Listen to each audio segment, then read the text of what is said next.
Radhe Radhe, welcome to my channel. आज की video में आप जानेंगे योगिनी एकादशी की पूजा विधि, पारण विधि। अगर आपको ब्राह्मण ना मिले तो पूजा में अर्पित वस्तुओं को आप किसे देंगे, पारण कैसे करेंगे। वीडियो को लास्ट तक देखिएगा, मैं आपको बताऊंगी कि पूजा कैसे करनी है आपको, और आपको जो अपनी पारण विधि है वो किस तरह से करनी है। अगर आप कामकाजी हैं, आपके पास समय नहीं है, तो आपको अलग से चौकी लगाने की ज़रूरत नहीं है। आप अपने घर के मंदिर को ही स्वच्छ करके भगवान को, इस विष्णु भगवान की, सालिग्राम भगवान की, माता लक्ष्मी की पूजा कर सकते हैं। अगर आपके पास भगवान श्री हरि विष्णु भगवान की मूर्ति नहीं है तो आप लड्डू गोपाल, राधा कृष्ण भगवान की भी पूजा कर सकते हैं। आपको जो हमारी पोथी होती है, यानी जिसमें एकादशी की कथा लिखी होती है, उसका पूजन भी करना चाहिए। भगवान को पीले वस्त्र और पीले पुष्प और पीले ही फलों का भोग लगाना चाहिए। तो अच्छे स्वास्थ्य के लिए योगिनी एकादशी का व्रत अवश्य धारण करना चाहिए।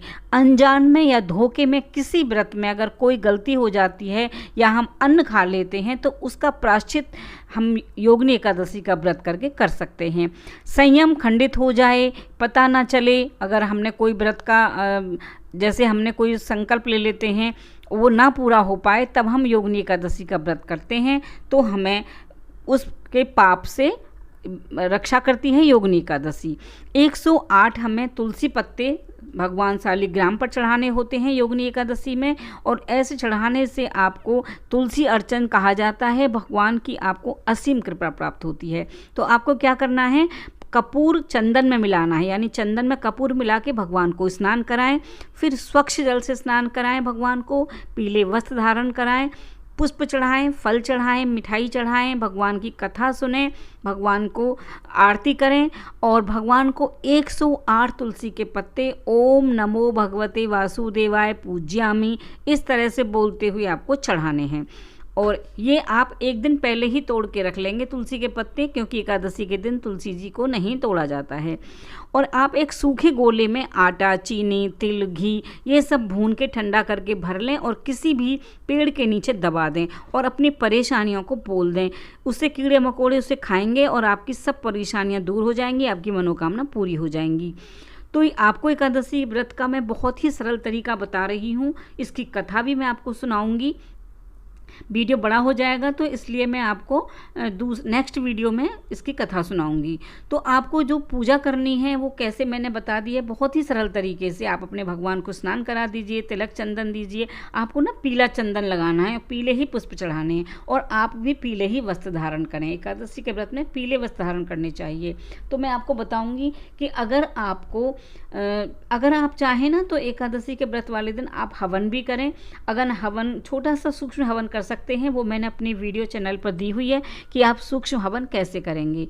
उसके बाद अब मैं आपको बता रही हूँ कि एकादशी व्रत में अगर आपको ब्राह्मण ना मिले या आप कामकाजी हैं, आपको जल्दी रहती है ऑफिस जाने की, तो आप अपना पूजन का सामान, जो भी फल मिठाई आप चढ़ाते हैं, वो आप गौशाला में दे दें, या फिर आप गरीब बच्चों में भी बांट सकते हैं। तो आप गौशाला में दे देंगे ये सामान। अब तो गायों को अपने हाथ से खिला सकते हैं, गौशाला ना जा सकें तो रास्ते में भी हमें गाय मिल जाती हैं, आप उनको दे दें।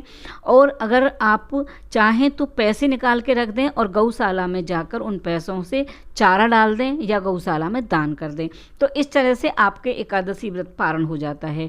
अगर आप सुबह जल्दी पारण करने में, इतनी जल्दी खाना बनाने में असमर्थ हैं, तो आप आटे की लोई बनाएं, उसमें आप चावल, दाल, चना की दाल लेनी है, देसी घी, गुड़, उसमें सारा सामान मिलाकर उसकी लोई बनाएं 5 या 7, और वो अपने हाथ से गाय को, बछड़े को, जो भी आपको मिले उसको, आप गाय बछड़ा मिल जाए या बिजार मिल जाए, जो सांड कहते हैं, नंदी कहते हैं हम, आप उनको खिला दीजिए, तो आपका पारण हो जाता है। आप कन्याओं को भोजन भी करा सकते हैं, सूखा सामान भी निकाल के दे सकते हैं, मंदिर में दे के आ सकते हैं।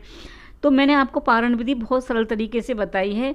अगर आप पूरा भोजन अगर किसी ब्राह्मण को खिलाते हैं तो बहुत अच्छा है, नहीं तो आप लोई बनाएं और गाय को खिला दें। सूर्य भगवान को 1 लोटा जल दे दें, केले के वृक्ष में जल चढ़ा दें, पीपल के वृक्ष में जल चढ़ा दें। इस तरह से आपकी पारण विधि हो जाती है। फिर उसके बाद आप खाना खा सकते हैं। तो आप चाहें तो एकादशी की सारी रात एक दीपक, अखंडित दीपक जो होता है ना, उसको जला के रखें। ओम नमो भगवते वासुदेवाय मंत्र के जाप करते रहें। सारी रात नहीं कर सकते हैं तो आप 12 बजे तक, 12:30 बजे तक कर लें या 1-1.25 घंटा ज़रूर कर लें। तो इससे आपको एकादशी व्रत के पूरा फल मिलता है, मोक्ष की प्राप्ति मिलती है। और एकादशी का व्रत करने से आपके समस्त पाप नष्ट हो जाते हैं। आपके पास जो भी भोग प्रसाद हो भगवान को अर्पित करें।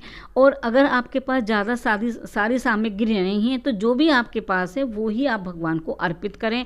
मन में इस तरह से ना रखें कि हमारे पास ये सामान नहीं तो भगवान की पूजा हम कैसे करेंगे। आई होप कि आपको मेरी वीडियो अच्छी लगी होगी। वीडियो अच्छी लगे तो लाइक कीजिएगा। टिल देन बाय बाय, जय माता दी, राधे राधे।